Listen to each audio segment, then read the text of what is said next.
And that is all she wrote for this one. Please bring me the next one. Bring me some more. I am hungry.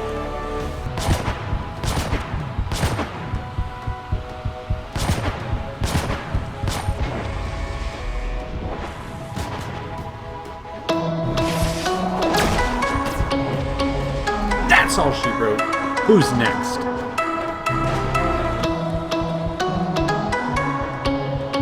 Why, thank you, sir.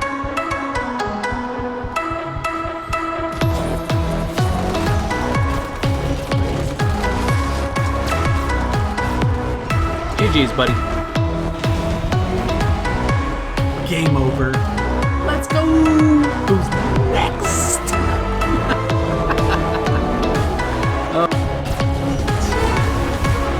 Rickety-reckle, buddy boy. Rickety-reckle. Game over. I win. Who's next? Get me off of whatever it is that I am attacking, because I am not going to make anything easy for him. It's just a matter of constantly getting everything in play to where I'm charge. GG's, buddy. GG's. My chat did this to you. Zombie apocalypse.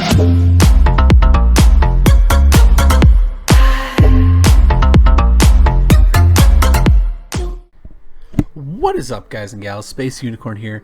So you guys may notice first, we're gonna get this right out of the room.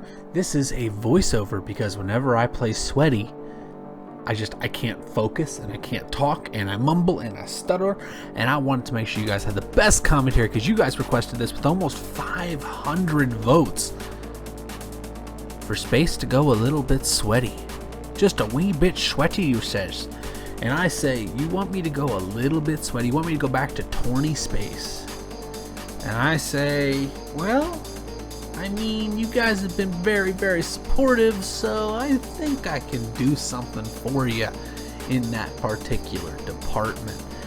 So with that being said, this is the return of Torny Mode Space. This is just something I wanted to do for you guys. But before we get into this video, I need you guys to do me a huge favor. I need you to remember to like, comment, and subscribe to this video.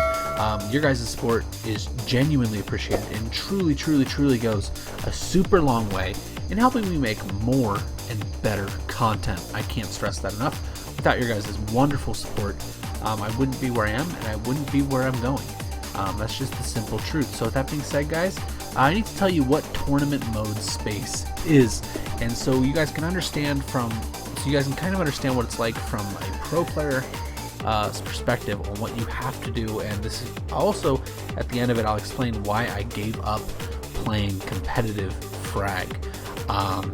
Just kind of clear the air on it, because I know a lot of people know I can still go if I have to. So we want to make sure you guys understand. So let's get into it. Only way I know how, and that's this gameplay right here. This was against Ivan. Ivan was actually a pretty cool guy. I messaged him after the game, just to kind of talk and say, hey, thanks, thanks for playing, and you'll be in a video. I do that with a lot of people I play against, not all, but a lot, because, I don't know, sometimes people think it's cool to be in a video. But anyways, to be in tournament mode, the first thing you gotta understand with tournament mode is your playing and your style changes a little bit. You're not all out rush. You're a lot more controlled. You're searching for those frags. You're hunting for the important frag that throws your opponent off balance. I'll kind of walk you through what I'm thinking as I'm doing it here. I said the beginning clips you guys saw was some of the stuff I was saying at the end of matches. I'm glad I edited the audio out because there's some things that I get a little toxic sometimes whenever I am playing competitive.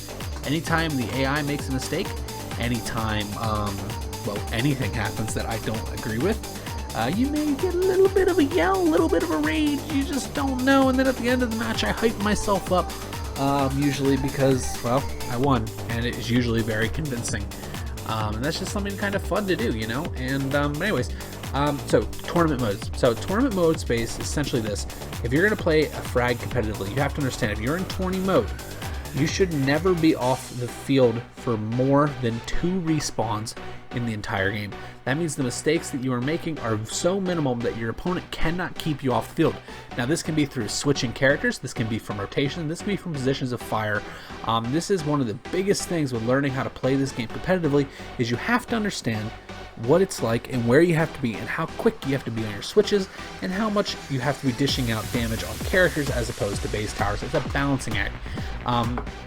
It's just kind of something that you guys, you can pick it up and you learn it very quickly. And it's one of those things that can really separate somebody from the other group, is if you have that switch. I do have that switch. I don't like to use it anymore. And to be honest, because of that, the switch sticks a little bit. But it doesn't change the fact that a lot of what you're doing, what you're going to see, and what you're going to hear is true if you really wanted to get into Frag competitively. So this is, yeah, let's just get this party started, shall we, guys? This is going to be a longer video. Like I said, I'm going to walk you through everything we're doing here. I had to chop the videos up because it's like 40-some minutes of gameplay. I was trying so hard to get it under 25 minutes. I think we're at 24 right now on the video or something like that, and I'm very, very happy I was able to get 40 minutes of video down to 24 minutes. But anyways, so what you're going to see here, guys, off the rip, this guy was level 13, and he actually wasn't horrid. He played pretty good defense. His offense was a little lackluster. He kept wanting to fall back and hold on the defensive end, which there's nothing wrong with that. A lot of people do that. He loved his Medusa, though, and I do mean loved his Medusa. He would ult Medusa every single time. So anyways, what I'm trying to do is I'm trying to make him off balance. I'm looking for the big pick. The big pick on his lineup was the boss. Anytime you play somebody competitively, you kind of have to figure them out. You have to figure them out within a 3-game stretch of a winner takes all.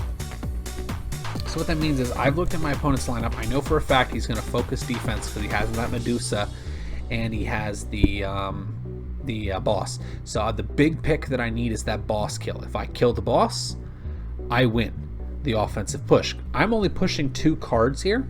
Reason being is I honestly right now prefer to have 3 defensive styled cards in my lineup. And I've kind of found a nice little niche that I'm really, really liking, to say the least. So let's push up here. With Andro, what you're looking for here is Andro is my Slayer style attack character. So at this point, what I'm thinking is, all right, I have to ID the boss in Medusa's position, and I have to put a little damage on him to kind of back him off, force him to use ult. And that's what I did. Now, unfortunately, in this position, I got triple ulted. I got BB, Cypher, and Soldiertron hitting me there, which is fine because I made the switch to the boss. Like I said, that's my 1 respawn. I cannot go into respawn more than 2 times in a match whenever you're playing something competitive, because that little bit of time makes all the difference in the world to your gameplay and to your winning chances, because the longer you are off the field, the more time your opponent has to go at your AI. While the AI is better, it is not perfect, and there are holes in it. So it is incredibly important that you are on the field as much as possible. All I'm doing here is waiting for these mines to get up here to the tower. I'm kind of escorting them because they do really good damage. That's actually why I have Sombrero in my lineup. I like having him in my lineup. It creates problems, and I do mean probs, especially since everybody wants to be super, super aggressive. So Sombrero allows me to kind of take that and flip it on its head to where their aggression feeds into me building my Sombrero ultimate and just melting him. Oh, this guy. So this was the only level 9 we found during these videos. I did cut out a couple bot matches in between this yeah, between that and this match. I did also run into a hacker, which I'll be making a video on to send to OBB. You guys will get to see that here tomorrow. But like bona fide one-shot hacker, he just really pissed me off. So I was like, you know what, we're going to make a video out this and we're going to literally tag OBB. So whenever that video comes out, I need you guys to do me a huge favor. Go over to the Twitter, retweet it, reshare it, go nuts. We're going to get the point across. Hey, OBB, we want the hackers gone. And I've spoken my mind on hackers many times. Anyways, back to flagging. So what we're doing here, guys, is we've already identified this guy's strong suits. He really wants to run on the attack side, but he's kind of forced into a defensive posture because I got rid of his attack push so much, so he fell back to Duncan. So in my mind, what I'm thinking here is if I can get rid of Duncan, I win. Now, I targeted the ollie here. I was a little confused. I actually yelled at this point because the ollie's range is not that much, but somehow it hit me. And, well, this is what happened next because the ollie irritated me. Cypher, Hawk, Kairu, they're dead. They're dead now. They're not on the field anymore. They can go bye-bye. At this point, I'm just thinking, you know what, I'm going to end this game frustrated. Let's make this happen. Now, I noticed that his volcano was, before I looked at the map, I knew I was missing one of his cards, and I knew it was volcano. So I came back on defense instead of staying with the Lucha on offense. Now, you guys may think that I missed that jump there. I actually did not. The plan was to force him back down, and it worked. He came off the high ground there because while up there is a good spot to fight, Volcano kind of melts at that range because there's no room to dodge his attacks. So I wanted to splash down. He could see me because of where I was, where the camera's positioned. He could see me. Thus is why he moved down on the ramp, allowing me to get in position to, well, just do what I do.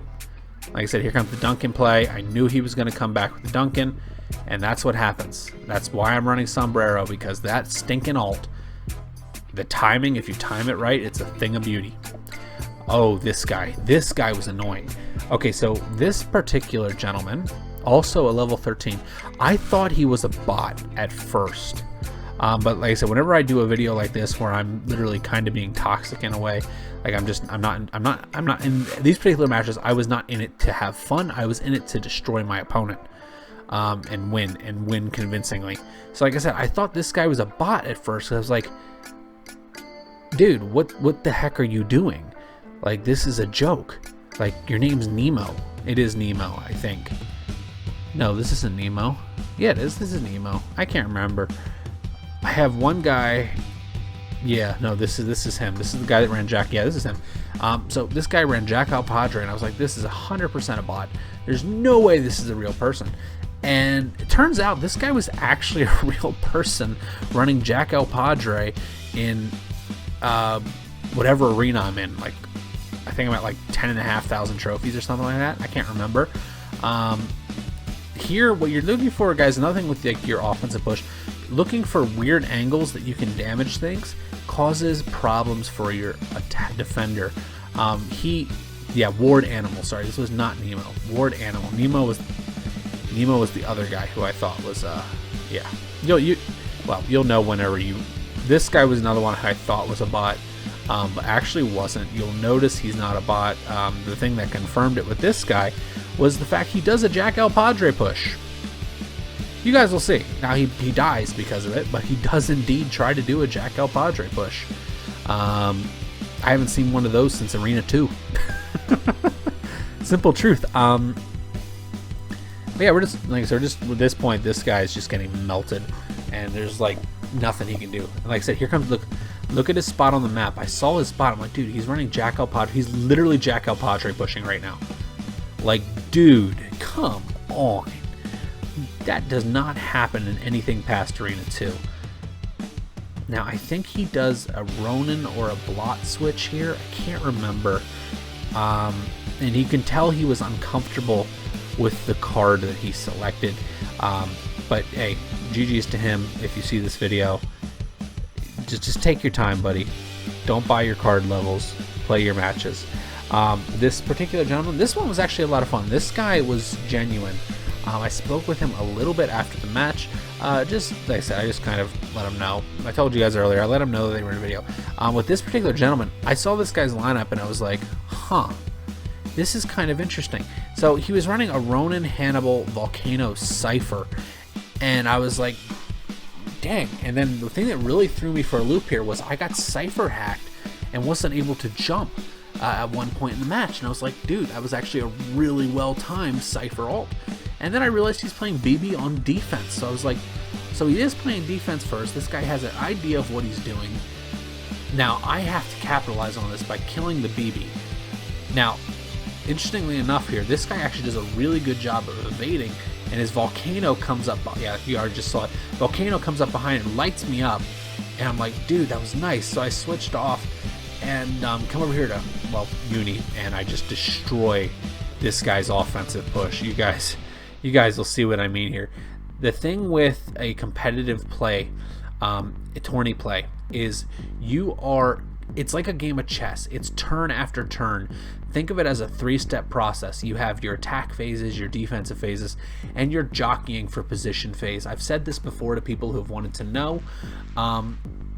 What that means is that jockeying phase happens in the very beginning. You saw how I slayed out his push and then worried about my own push. Now, with me only running 2 attack cards, I have to be quick to respond to those particular plays, and that's exactly what we did. We capitalized on it, we fought for the jockeying position, and then we got the position of control or attack to where I am no longer reacting to him, he has to react to me. And in a competitive situation, reacting to your opponent is a bad thing after the first minute. If you have to react to me after the first minute, the game is over. And this is exactly what I did whenever I played competitively. It was, okay, this is a chess match. I'm going to get control. Once I get control, I'm going to take care of my business, and they're not going to be able to kill me. That was one of the marks of being a really good competitive tournament player, is the opponent cannot kill you consistently. Like I said, oh, this was the guy. This guy got really mad, actually. The only reason, I literally called him out for being a bot. I messaged him and said, dude, you're a bot. You're actually a bot. OBB still has not fixed their bot programming, because I was like, no, maybe what. So long story to that one. OBB originally, like back in early beta, would respond on their bot accounts to people who messaged him. So I messaged him just because of that, and I was like, yeah, this guy's a bot. This guy messages back. And, well, he turned out to not be a bot, which I actually felt horrible about. So like I said, if you end up watching this, Nemo, yeah, I'm sorry. I honestly thought you were one of the AI. I really did. And you guys can't blame me. I mean, if you're watching the gameplay, you cannot blame me for thinking this guy's a bot. I'm sorry. There's just no way you can blame me for this. But anyways, this particular player, I saw a very big chink in his armor. Once I realized it was a real person, it took me a little while to realize it was a real person. The lineup that I was facing was really good. BB, Hannibal, and right here is where I, not right there. Yeah, no, right. Yeah, nope, not right there. Not right there. Now, actually, no, that is right there. So you know how the AI play health packs? So the BB went back up here like he was going to play a health pack. He never grabs the health pack. He actually avoids the health pack and comes back down, which was something that I pick up the health pack. And I was like, well, the AI would have grabbed that health pack. I had damaged him, but he never did. And I should have caught on to that before I messaged the guy, but I didn't. And I just was like, well, we're going to see if we can heckle OBB a little bit. And turns out, yeah, no. Real player, yeah, yep. But yeah, so this particular match, guys, it was a game of getting rid of the OBB. I knew he was going to be an OBB player the second I saw his lineup because of the way it was structured.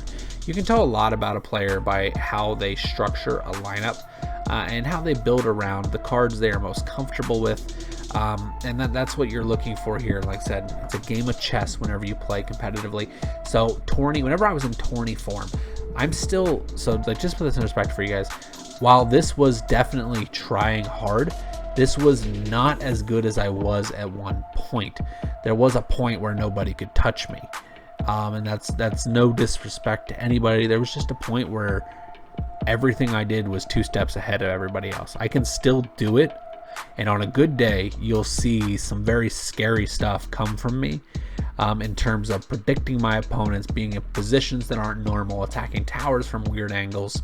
And then my defensive push is just, my defensive hold is just absolutely shutting down anything they throw at me. So that still happens. It's not as consistent as it used to be. And like maybe in a future video, what I will do is I will put a hard weekend. And then I'll make a video about trying hard, just so you guys can kind of see what it's like after it's polished up, because this is very rough.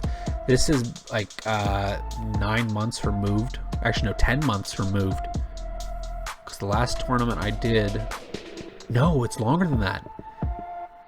Is this a full year? This might be a full year removed from the last tournament I ever played in. Yeah, I think this is. That's just crazy to think about. And right there, switch. I did that basically to kind of bait him. I needed to get that Hannibal ult out so that whenever I pulled the boss up here, well, you guys can see. This is what happened. I saw him fall back here. I switch over to Uni to deal with the ape suit. And it's just a constant game. So I'm always switching characters quite often whenever I'm playing competitively. I'm baiting attacks. I'm pre-firing attacks. I'm pre-firing angles that he can't hit me from, that I can hit him. And just so on and so forth. It's just a constant chess game. Back and forth, back and forth. I missed this jump, unfortunately. That was a mistake. But like I said, as I said before, you'll notice I'm not off the field for very long. Ever. He just can't get rid of me. And there's that. Okay, so that was like, I think that's the first time I've died here. And the only reason I let myself die was so I can get the protection bubble on Andromeda here. Because Andromeda, well, that second death right there was not planned. So I will not even pretend I planned on dying there with Andromeda, because I didn't. But the first death was planned because I needed the protection bubble to get my Andromeda up to the tower. I didn't expect his AI to spin around like that and shoot me, which was unfortunate. Now that lag spike there was just unfortunate. That and the Hannibal just kept walking through damage from the boss like it was nobody's business. He was just like, la-di-da-di-da, it's a good day for a stroll on this guy's side of the field. And then I realized tank bot's over here. This game's over. Let Lucha do his thing, and we're just going to attack the tank bot. Like I said, weird angles, using that corner of the window there to do damage to him. This match is over. It's just kind of is what it is. Like, so here's the tips, guys. Here's what we're going to do. We're going to sum up this whole video. Well, this video was a lot of fun to make, by the way, guys. Like, I have never, let me put it this way. I have not let go in a match like this in a long time. It's been a year since I actually played like I was in a tournament. And I actually wanted to duel some people for this, but unfortunately plans clashed. And we weren't able to do that. And I was like, you know what? We'll just play against random people. I'll put like 6 matches into a video. This was actually, I think I recorded 13 matches here. But there was like 5 bots, 1 hacker, and 1 lag fest, which have well, the hacker is going to be a video of his own. I'll be making that tomorrow night so you guys can see it. Remember, whenever that video comes out, share the heck out of it. Make OBB know we are tired of the hacks from everybody. Nobody should be above the hack ban. That's my honest opinion. But so to sum up tournament play for you guys, think of it like a chess match. Think of it as it goes in 3 phases. You have your standby, your jockeying, your offense, and your defense. And think about it as you should never be off the field, because every time you are off the field in those 3 seconds it takes to respawn come into play, your opponent can wreak havoc with your AI. He can wreak havoc with your respawns. The only way to guarantee you get the card you need when you need it is to be constantly switching your characters. And that is a timing thing that you develop and can grow and improve upon. And it's just like I said, whenever you hit it right, it's smooth as butter, guys. And that's just the beauty of it. Yes, Cypher's going bye-bye. And that's the way to go into a tournament, guys. Think of it like a game of chess. It's a game of one-upsmanship. Okay? Whoever you face, it doesn't matter how good your opponent is, doesn't matter what level they are, how big their name is. If you're facing them on a tournament scene, you are the same level. Your cards are doing the exact same things his cards are going to do. So you have to outslay him. Okay? Tournaments are slayer based. You can rush a tower all you want, but the person who gets the most kills is going to be the person who wins the match. So keep that in mind whenever you go in tournament mode. Those are some of the things I harped on whenever I was in tournament form. And as I said, this was actually a really, really good night. You guys got to see quite a bunch of really smooth transitions, really good plays, and consistently keeping pressure on the opponent once I had jockeyed for control. That is tournament mode, and this was try hard space. If you guys really want to see me go nuts, give me a week. Tell me you guys want this in the comments, by the way. Give me a week, and I'll play my guts out, dude. I'm talking like 300-400 matches. And then I'll make another video saying, all right, we shook the rust. This is full-blown tournament mode space. This was definitely try-hard space. I'm actually, honestly, it's not quite what I used to be, but there's stuff here that you guys can see. You guys can see the smoothness, and you guys can see the transitions and the scores. It's just that simple. Anyways, I hope you enjoyed this video. If you did, please remember to like, comment, subscribe down there. I will see you legends next time, and thank you for coming, and have a great day, everybody. Bye-bye.